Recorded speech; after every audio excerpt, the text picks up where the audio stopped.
dear friends, how are you all? Hope you all are fit and fine at your home. So आज हमारा topic है articles. क्या है आज हमारा टॉपिक? आर्टिकल्स। ठीक है, आज हम लोग आर्टिकल्स के बारे में पढ़ेंगे। तो देखो, हम लोगों ने टेंस कर चुका, आज हम लोग आर्टिकल्स करेंगे। अभी आर्टिकल्स होते क्या है? A and the are articles. अभी तक आप लोगों ने ए एंड और द सिंपल पढ़े होंगे, बट ए एंड द को आर्टिकल्स बोलते हैं। क्या बोलते हैं? आर्टिकल्स। तो चलिए अब देखते हैं कि आर्टिकल्स होते क्या हैं। ए एंड द हमारे आर्टिकल्स होते हैं। They precede the nouns and are used in undefined expression. वो एक नाउन की दे प्रीसीड द नाउन, वो नाउन को प्रीसीड करते हैं, मतलब नाउन को क्वालिफाई करते हैं और अनडिफाइंड एक्सप्रेशन और किसी अनडिफाइंड एक्सप्रेशन के अंदर यूज़ किए जाते हैं। Second thing is a and an. I am reading this. A and an is used only with countable singular nouns. A और जो एन होता है वो सिर्फ countable singular nouns. Mean to say singular noun means एक person के साथ use होता है, मतलब सिंगुलर मीन्स सिंगल, एक बंदे के साथ यूज़ होता है और काउंटेबल होना चाहिए। ठीक है, एक ए और एन काउंटेबल चीज़ और सिंगुलर चीज़ मीन्स जिस भी चीज़ के साथ आप ए या फिर एन यूज़ करना चाहते हैं वो चीज़ काउंटेबल भी होनी चाहिए और सिंगुलर भी होनी चाहिए। Is it clear? Those who start with the consonant letter have a tag at the beginning of the word. जो वर्ड कॉन्स्टेंट लेटर के साथ यूज स्टार्ट होगा उसके अंदर हम लोग ए टैग यूज करेंगे। कॉन्सोनेंट लेटर होते क्या अभी? जैसे ए ई आई ओ यू। आपके वाउल्स कौन कौन से होते हैं? ए ई, सॉरी, वोवल्स आप लोगों ने पढ़े हो ना, ए ई आई ओ यू, ये आपके वोवल्स होते हैं। मतलब इन वोवल्स को छोड़कर कोई भी लेटर किसी भी वर्ड से स्टार्ट हो वो आपका क्या हो जाता है, उसके साथ आप लोगों को ए यूज़ करना है। ओके, अभी ये ज़रूरी नहीं होता कि अगर वो वाउल के साथ ही स्टार्ट हो, अगर वो वाउल के साथ स्टार्ट हो तो उसके साथ ए ना लगे, ए भी लग सकता है। अभी कैसे, इस बात का आपका ध्यान रखना है कि अगर मान लो आपका एक लेटर होता है ओनेस्ट, होता है ना, ओनेस्ट, इसकी स्टार्टिंग में तो एच होता है लेकिन हम लोग फिर भी इसके साथ एन यूज़ करते हैं। क्यों यूज़ करते हैं? क्योंकि इसकी आवाज़ क्या होती है? ओनेस्ट, ओ से स्टार्ट होती है ना। तो आप एक बात याद रखा करो, जो भी वर्ड आप उसको हिंदी में पढ़ के देखोगे एक बारी, ओके, उसको हिंदी में पढ़ने के बाद अगर उस शब्द को बोलते समय आपके मुंह से फर्स्ट वर्ड जो निकलता है, अगर वो स्वर है, हिंदी के अंदर स्वर करें ना, आ ई, वो अगर वो पहला अक्षर उसका स्वर है तो आपने एन यूज करना है। अगर पहला अक्षर व्यंजन यानी कि क ख ग में से कुछ है तो आपको ए यूज करना है। यही सबसे बड़ी पहचान होती है उनकी। अगर आप वाउल और कॉन्सोनेंट की अकॉर्डिंग करोगे तो आपकी मिस्टेक हो सकती है, इस अकॉर्डिंग करोगे तो कभी भी मिस्टेक नहीं होगी। अगर हिंदी में उसको जब उसकी हम प्रोनाउंसिएशन करते हैं, अगर उसकी प्रोनाउंसिएशन में उसका फर्स्ट वर्ड क्या होता है, स्वर होता है, तो एन आएगा, व्यंजन होता है तो ए आएगा। ओके, अब second thing is a and an are usually used when expressing the object is. A और एन यूजुअली कहाँ यूज़ करते हैं? जब हम उस ऑब्जेक्ट को एक्सप्रेस करते हैं, किसी चीज़ को एक्सप्रेस करते हैं। We can't use countable singular nouns alone, क्योंकि हम लोगों सिंगुलर और काउंटेबल नाउन एक अकेले यूज़ नहीं कर सकते। जैसे कुछ एग्जाम्पल से आपको क्लियर होगा इनके साथ। देखो, आई सा an accident of a car. अभी इसके अंदर आप एन और ए हटा दो। आई सा एक्सीडेंट ऑफ कार, ये कोई मीनिंग नहीं बन रहा ना, थोड़ा अच्छा नहीं लग रहा। अब आप इसके अंदर एन और ए हटा लो, ये तो बिल्कुल वैसे लगेगा जैसे आपने सब्जी बनाई है उसके अंदर हल्दी और नमक तो गिराया ही नहीं। तो इसके अंदर अभी आप लगाओ एन और ए। आई सा an accident of a car. Okay, अभी देखो, ये हमने एक्सीडेंट के साथ एन क्यों यूज़ करा? क्योंकि एक्सीडेंट ए आ रहा ना, और ए तो हमारा स्वर होता है इसलिए एन यूज़ करा। अभी देखो, ये है हमारा कार मतलब क से शुरू हो रहा है और वो हमारा व्यंजन है, तो इसलिए हमने यहाँ पर ए यूज़ करा। हमारा नेक्स्ट है Alex is training to be an engineer. Alex is training to be an engineer. तभी देखो इसके अंदर इंजीनियर, ये स्टार्ट तो हो रहा है ई से स्टार्ट हो रहा है, और इसकी प्रोनाउंसिएशन में क्या आ रहा है, इंजीनियर, ई हमारा स्वर है तो इधर यूज होगा एन। नेक्स्ट हमारा है और I need a kilogram of salt. अभी देखो किलोग्राम, किलोग्राम का फर्स्ट वर्ड क्या है, क, प्रोनाउंसिएशन में किलोग्राम आ रहा है ना, तो की जिसके अंदर ई की तो सिर्फ मात्रा है, वो है तो क ना, इसलिए हम लोगों ने यहाँ पर ए यूज करा। नेक्स्ट हमारा है that is an excellent pencil.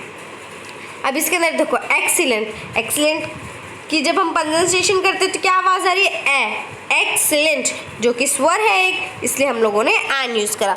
तो चलिए अब हम लोग देखते हैं, अभी तक हम लोगों ने ए एंड एन का यूज देखा था, अब हम लोग द देखते हैं कि द कहाँ यूज होता है। एक बात और, आप लोग द को दा, दी ये नहीं बोलना है, आपको द को बोलना है सिर्फ द, कोई भी दा या दी नहीं बोलेंगे, वो उसकी रॉन्ग प्रोनाउंसिएशन हो जाती है, इसकी राइट प्रोनाउंसिएशन होती है the. Okay, if we are talking about a specific object, अगर हम किसी स्पेसिफिक किसी पार्टिकुलर चीज़ की बात करते हैं तो द इज यूज्ड, तो हम लोग द को यूज करते हैं, काउंटेबल, सिंगुलर और plural, and can be used with all uncountable nouns. The जो है वो काउंटेबल सिंगुलर के साथ भी यूज हो सकता है, काउंटेबल प्लूरल के साथ भी यूज हो सकता है। मीन टू से द का कोई डेफिनेट नहीं होता कि वो सिर्फ काउंटेबल सिंगुलर थिंग्स के साथ ही यूज होगा। जैसे हमारा ए और एन तो सिर्फ काउंटेबल और सिंगुलर नाउन के साथ यूज होता है, लेकिन द काउंटेबल हो चाहे अनकाउंटेबल हो चाहे सिंगुलर हो चाहे प्लूरल, दोनों के साथ, चारों के साथ ही यूज किया जा सकता है। If we are talking about a unknown object और a person, a and an but it specified the is use, अगर हम किसी ऐसे ऑब्जेक्ट या फिर किसी ऐसे पर्सन के बारे में बात करते हैं जिसको हम नहीं जानते, तो हम लोग ए और एन यूज करेंगे, लेकिन अगर वो पर्सन स्पेसिफाइड है, सबको पता है कि वो पर्सन कौन है, then we will use the. Okay, आप कुछ एग्जाम्पल से इससे आपको और भी अच्छे से क्लियर हो जाएगा। Yesterday I boat a blouse and a skirt. अभी इसके अंदर देखो ब्लाउज और स्कर्ट दोनों के दोनों सिंगुलर और काउंटेबल नाउन है, तो देखो ब, ब्लाउज का ब और स्कर्ट का स, दोनों व्यंजन है, तो इधर हम लोगों ने ए यूज करे। The blouse was surprisingly cheap. अभी इसके अंदर देखो, अभी हम लोगों ने इस लाइन के अंदर ब्लाउज के साथ द यूज़ क्यों करा, हमने यहाँ पर ब्लाउज के साथ द यूज़ इसलिए किया क्योंकि हमें ये पहले ही स्पेसिफाई कर चुका था कि मैंने एक ब्लाउज खरीदा। अब ब्लाउज एक ही सेंटेंस में पूरे की बात हो रही है, इसका मतलब ये तो स्पेसिफाई हो ही गया ना कि वो ब्लाउज किसके बारे में बात करी, जो उसने खरीदा। इसमें हमें पता चल गया ना कि कौन सी ब्लाउज के बारे में बात करी, उस ब्लाउज के बारे में बात करें जो कि उसने खरीदा। The blouse was surprisingly cheap but the skirt was more expensive. अब इसके अंदर स्कर्ट भी हमें पता चल गई, स्कर्ट स्पेसिफाई हो गई ना कि स्कर्ट के बारे में बात हो रही है जो उसने खरीदी। नेक्स्ट सेंटेंस है हमारे पास, द मूवी वॉज परफेक्ट। अब कौन सी मूवी की बात हो रही है, जो मैंने देखी उस मूवी की बात हो रही है, द मूवी वॉज परफेक्ट। अभी इनको यूज़ करने के कुछ रूल्स भी होते हैं और कहाँ कहाँ हमें ये नहीं यूज़ करने चाहिए और कहाँ पर हमें आर्टिकल्स यूज़ नहीं करने चाहिए, या फिर इनके रूल्स क्या होते हैं, ये सब मैं आपको इस वीडियो में दिखाऊंगी। ओके, तो चलिए देखते हैं। पहले मैं आपको एक बारी फिर से using A and the in the English दिखा देती हूँ। उसके अंदर हमें तीनों चीज़ें थोड़ी अच्छे से क्लियर नहीं थी, बट इसके अंदर हमें अलग अलग दिखाई गई तो आपको बहुत अच्छे से क्लियर हो जाएंगे। पहले हम लोग देखते हैं कि ए को कहाँ कहाँ यूज़ करते हैं। A is use in front of singular countable nouns. A singular और काउंटेबल नाउन के साथ ही यूज़ होता है, जो कि एक पर्सन भी हो सकता है, एनिमल भी हो सकता है और एक थिंग भी हो सकते हैं। विच आर नॉट स्पेसिफिक, जो कि स्पेसिफिक, जो कि हमें पता ना हो। We don't use a before uncountable और प्लूरल नाउन। हम लोग ए को अनकाउंटेबल और प्लूरल नाउन के साथ यूज़ नहीं कर सकते। If a noun starts with a consonant word, A comes before the noun. अगर एक नाउन कॉन्सोनेंट वर्ड से शुरू होता है तो उसके सामने ए यूज़ कर दिया जाता है। लेकिन जैसे कि मैंने आपको बताया था कि आप कॉन्सोनेंट साउंड का मत देख रहे। कॉन्सोनेंट देखो, उसके अंदर हमें दिया गया था कॉन्सोनेंट वर्ड, बट इधर हमें दिया गया कॉन्सोनेंट साउंड, यानी कि कॉन्सोनेंट मीन्स व्यंजन, साउंड मीन्स आवाज़। मतलब कोई वर्ड की प्रोनाउंसिएशन अगर कॉन्सोनेंट साउंड हो तो आप लोग उसके अंदर ए यूज़ करेंगे। कॉन्सोनेंट साउंड समझते हो ना, मतलब प्रोनाउंसिएशन करते टाइम उसमें कोई व्यंजन की आवाज़ आए, शुरू में व्यंजन की आवाज़ आए तो आप उसके अंदर ए यूज़ करेंगे। नेक्स्ट है using an in the English. And is used in front of singular countable nouns which are not specific। and का और a का बिल्कुल सेम होता है, लेकिन एक डिफरेंस होता है, a is used before consonant sound and an is used before vowel sounds। vowel नहीं बोलते, इसे बोलते हैं vowel। ओके, तो an सिंगुलर और काउंटेबल चीज़ों के साथ ही यूज़ होता है, और वो चीज़ जिसके साथ हम an यूज़ कर रहे हैं that should not be specific, वो चीज़ स्पेसिफिक पार्टिकुलर नहीं होनी चाहिए। और हम लोग a को an को यहाँ पर गलती से a लिखा गया है, यहाँ पर an ही आएगा, सॉरी यहाँ पर गलती से ए लिखा गया है, यहाँ पर आपका एन ही आएगा। हम लोग एन को अनकाउंटेबल और प्लूरल नाउन के साथ यूज़ नहीं कर सकते, और वो हमेशा वाउल साउंड से पहले ही आता है, जैसे कि an apple, an egg, an ant, an orange. अभी यूजिंग द इन इंग्लिश, इसको थोड़ा ध्यान से देखना। We use the in front of all nouns. हम द को हर नाउन में यूज़ कर सकते हैं, ये मैटर नहीं करता कि whether it is singular, it is plural, it is countable और it is uncountable. It can use with any noun and if we are using the then it should specific, then the word should specific और unique। जिस चीज़ के साथ हम लोग the को use कर रहे हैं वो हमारा स्पेसिफिक और यूनिक होना चाहिए। अब मैं आपको इससे रिलेटेड एक पिक्चर कराऊंगी, जो अगर आप अपने माइंड में रख लेते हो तो आप द की चीज़ें याद रख पाओगे। तो चलिए स्टार्ट करते हैं। तो देखिए ये वो पिक्चर है, मेरी ड्राइंग ज़्यादा अच्छी तो नहीं है, बट मेरे से जितना हो सका मैंने उतना बना दिया है, क्योंकि फ़ोन था तो मोबाइल फ़ोन में तो ज़्यादा अच्छे से बनती भी नहीं। तो देखिए अभी इसके ऊपर ध्यान दीजिए।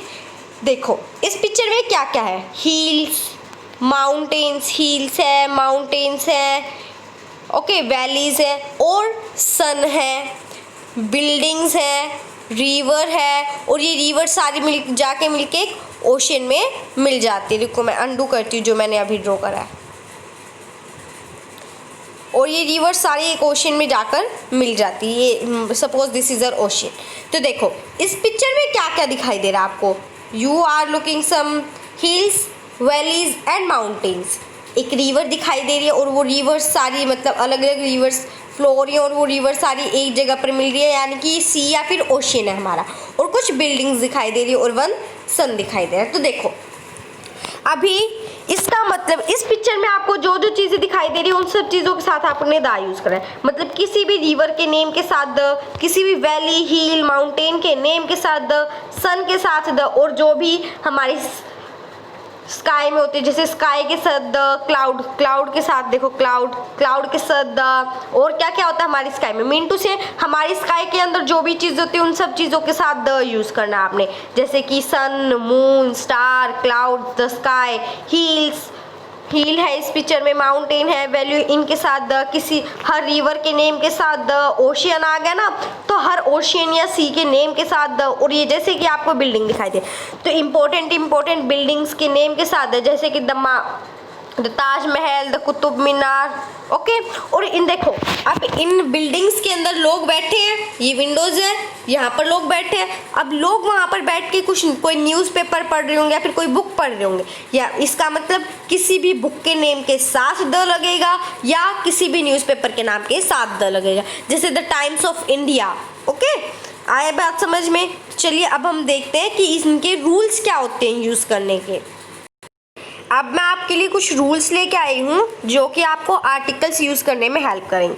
तो हमारा पहला रूल है a must be use before words which begin with the vowel symbol pronounce with the same sound as Y और a W, like sound an euro, एक मिनट, अ साइकिल और अ यूनिवर्सिटी, ओके। तो अभी मतलब है इसका कि ए जो है, वेट अ मिनट, कि जो हमारा ए है वो हमेशा, ये ज़रूरी नहीं होता कि वो हमेशा वाउल सिंबल से पहले यूज़ ना हो। मतलब कि इस रूल 1 का मतलब है कि हमारा ए जो है वो किसी भी वर्ड के साथ यूज़ किया जा सकता है, बेशक से वो वाउल सिंबल के साथ ही क्यों ना यूज़ हो, बस उसकी अगर मान लो अगर वो वावल सिंबल के साथ यूज़ होता है बट उसकी साउंड वाई या फिर डब्ल्यू के जैसी आती है तो हम लोग उसके अंदर ए ही यूज़ करते हैं। जैसे हमारा फर्स्ट वर्ड है यूरो, इसकी साउंड तो आ रही है यूरो बट ये स्टार्ट हो रहा है ई से। जैसे सेकंड वर्ड है यूनिसाइकिल, सॉरी सेकंड वर्ड तो है यूनिसाइकिल बट इसकी प्रोनाउंसिएशन क्या रहेगी, साइकिल। तो इसकी अंदर स की आवाज़ आ रही है तो इसके अंदर हम लोग ये ए यूज़ करेंगे। जैसे नेक्स्ट है यूनिवर्सिटी, फर्स्ट वर्ड तो वाउल है लेकिन आवाज़ य की आ रही है जो कि एक व्यंजन है इसलिए ए यूज़ हुआ।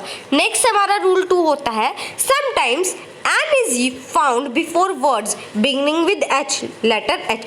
कई बार हम लोगों को एन वर्ड भी दिखाई, कई बार हमें एन वर्ड वहाँ पर भी दिखाई दे जाता है जो वर्ड्स एच से शुरू होते हैं। जैसे एन आर, अभी एन आर के साथ क्यों यूज़ किया गया, क्योंकि इसकी प्रोनाउंसिएशन में आर, इसको हावर नहीं बोलते, इसको बोलते हैं आर, एन आर, आर अ से शुरू हो रहा है ना तो इसलिए इसके अंदर एन लगा है। जैसे एन ओनर, ओ से शुरू हो रहे हैं, एन आयर, इसके अंदर आई से शुरू, एच से सॉरी आ से आवाज़ आ रही। तो ये कुछ रूल्स हैं, आप लोग वीडियो पॉज कर इन्हें रीड कर लेना। ये ज़्यादा इंपॉर्टेंट तो नहीं है बट जो कुछ इंपॉर्टेंट है वो मैं आपको बता ही दे रही हूँ। तो देखिए rule 3, we use an before abbreviations with begin with sorry that begin with a vowel sound. हम लोग जो एन है वो कुछ एब्रिविएशंस के साथ भी यूज़ करते हैं जो कि किसी वाउल साउंड के साथ ही यूज़ हो। जैसे एम ए, जैसे अब ये एम ए है, एम ए की आवाज़ आ रही है ना ए की, तो वो एक स्वर है तो इसमें भी एन लगेगा। ओके, एब्रिविएशन होता है बड़ी बड़ी पोस्ट जैसे M A, M L A. Okay, हमारा 4th रूल है ए और an must be use before a singular noun standing for things that can be counted. Okay, ये तो मैंने आपको बहुत बार बता चुका। नेक्स्ट है कि ए और an must be use before the names of profession. A और एन किसी भी प्रोफेशन के नेम के आगे भी यूज हो सकते हैं जैसे a director, an editor, a teacher. Next है हमारा, 1 मिनट इसको क्लियर कर देते हैं। नेक्स्ट है when you mean a typical example use a और an, a cat drinks milk. जब आपको कोई टिपिकल एग्जाम्पल दे देते हैं तो आपको ए ही यूज़ करना होता है। जैसे कि यूज़ ए और एन, जैसे कि a cat drinks milk. Next है हमारा, नेक्स्ट थोड़ी इंपॉर्टेंट रूल्स आ रहे हैं उनको ध्यान से सुना। सच प्लस ए और एन प्लस नाउन और सच प्लस ए और an plus adjective plus noun मतलब कि रियल। इसका एग्जाम्पल है कि such a police, such a long trip, such a great teacher. यानी कि सच और किसी नाउन के बीच में भी ए और या फिर एन को यूज़ किया जा सकता है। सच और किसी एडजेक्टिव के बीच में भी किसी ए और एन को यूज़ किया जा सकता है। नेक्स्ट है the following words has an indefinite article. ये आगे कुछ इम्पोर्टेंट है, इतने भी ज़्यादा इंपॉर्टेंट नहीं है तो आप वीडियो को पॉज करके देख सकते हो। फर्स्ट के तो मैंने 6 रीड करा चुके, ये 6 मैं आपको शो कर रही हूँ आपके स्क्रीन पर। You can pause the video and read that. तो चलिए अब हम लोग आगे देखते हैं। तो अभी आप लोगों की बुक्स में कई बार ये होता है कि fill with article and put a cross where no needed, mean to say जहाँ पर ज़रूरत नहीं होती वहाँ पर क्रॉस लगा। अभी आपको पता कैसे चलेगा कि वहाँ पर आर्टिकल आना है या नहीं आना है, तो आप इसको ध्यान से सुनना। फर्स्ट पॉइंट है to talk about things in general. अगर हम किसी भी चीज़ के बारे में जनरली बात करते तो वहाँ पर ए नहीं यूज़ करते। जैसे कि milk is good for you, अभी मिल्क के आगे हम लोग मिल्क इज़ ए यूज़ नहीं करेंगे। पहली बात तो milk is not count, milk countable तो होता है बट वो तो लिक्विड होता है तो उसके साथ तो ए यूज़ नहीं करेंगे। एक बात गार्ड बांध लो, लिक्विड थिंग्स के आगे हम लोग कभी भी ए यूज़ नहीं करेंगे। नेक्स्ट पॉइंट है to talk about sports and games. अगर हम किसी भी स्पोर्ट या फिर गेम के बारे में यूज़ करते हैं तो हम लोग भी इन्हें यूज़ नहीं करते। आप वीडियो को पॉज कर ये सारी पॉइंट्स नोट डाउन कर सकते हो, इनको अच्छे से लर्न करना। आप बड़े होगे ना तब भी आपको ये पॉइंट्स बहुत काम आएंगे। यानी कि पहला पॉइंट था हमें जब हम किसी जनरल चीज़ के बारे में बात करते हैं। सेकेंड, जब हम किसी स्पोर्ट्स या फिर गेम के बारे में बात करते हैं। Third is before the names of the countries. किसी भी कंट्री के नेम से पहले आप कभी भी कोई भी आर्टिकल यूज़ नहीं करेंगे। जैसे कि आप लोग यूज़ कर सकते हैं, जैसे कि आप लोगों को बोलना है जापान, फ्रांस, इटाली, ऐसे बोलोगे, ये नहीं बोलोगे the Japan, the France, the Italy, the India, the Pakistan, the UK, the US, never. किसी भी कंट्री के नेम के आगे आप लोग कभी भी द यूज, कोई भी आर्टिकल, द क्या कोई भी आर्टिकल यूज नहीं करेंगे। नेक्स्ट है आपका before the name of a language, आप किसी भी लैंग्वेज के नेम के आगे भी द यूज नहीं करेंगे। जैसे we are learning the English नहीं, we are learning English, we are learning Hindi, we are learning Urdu, we are learning Spanish. Okay, fifth point is before the names of railway station when they are also place names. अभी आपको use before the names of railway station, किसी भी railway station के name से पहले, या फिर when they are also place names, बेशक से वो प्लेस के नाम से ही क्यों ना उन रेलवे स्टेशन का नाम हो, आप लोगों को उनके नेम रेलवे स्टेशन के नेम्स के आगे नहीं यूज़ करने हैं the. Before the name of the meals, meal के आगे भी name use the article use नहीं करने। जैसे they invited some friends to the dinner नहीं, they invited some friends to dinner. Okay, seventh one and last point is before noun plus number, किसी भी noun या फिर मतलब कि हम लोगों को वैसे तो आर्टिकल नाउन के साथ ही यूज करने होते, लेकिन जब वो नाउन किसी नंबर के साथ आ जाते हैं तो आपको उसके साथ कोई भी आर्टिकल यूज नहीं करना। मतलब इसके अंदर कहने का ये है कि कोई भी नाउन है, लेकिन अगर उसके बाद उस नाउन के डायरेक्ट बाद कोई नंबर लिखा आ जाता है तो आपको उसके साथ कोई भी आर्टिकल यूज नहीं करना। जैसे कि इसके अंदर the laboratory is in room 6 on the 3rd floor, अभी ये रूम हमारा है तो नाउन, बट इसके बाद नंबर आ गया, then we will use no article here. तो हमारे कौन कौन से 7 रूल्स थे। Firstly we should not use article when we are talking about things in general, when we are talking about sports or games, or before the names of the country, before the names of the language, before the names of the railway station, before the names of the meal, and the last one is before noun plus number। तो आप इसको अच्छे से note कर लीजिए, मैंने साथ के साथ मैं आपको आपकी स्क्रीन पे दिखा देती हूँ, आप इनको नोट कर सकते हैं वीडियो पॉज करके। ये देखिए, ये 7 के 7 आप लोग अपनी नोटबुक में नोट कर सकते हैं and you can learn them. और वैसे अगर आप थोड़ा सा माइंड लगाओ तो आप अभी इनको लर्न कर सकते हैं। मेरे को भी याद हो गया, जब हम किसी जनरल चीज़ के बारे में बात करते हैं, किसी स्पोर्ट्स या गेम्स के बारे में, किसी कंट्री के नेम के आगे, किसी लैंग्वेज के नेम के आगे, किसी रेलवे स्टेशन के नेम से आगे, किसी मिल के नेम से आगे, या फिर किसी नाउन और नंबर से आगे हम लोग कभी भी आर्टिकल यूज़ नहीं करेंगे। ये 7th वाला बहुत इंपॉर्टेंट था। तो फ्रेंड्स, अगर आपको मेरी वीडियो पसंद आई तो प्लीज़ मेरी वीडियो को लाइक कीजिए, शेयर कीजिए और इस चैनल को सब्सक्राइब कीजिए। Thank you, bye bye.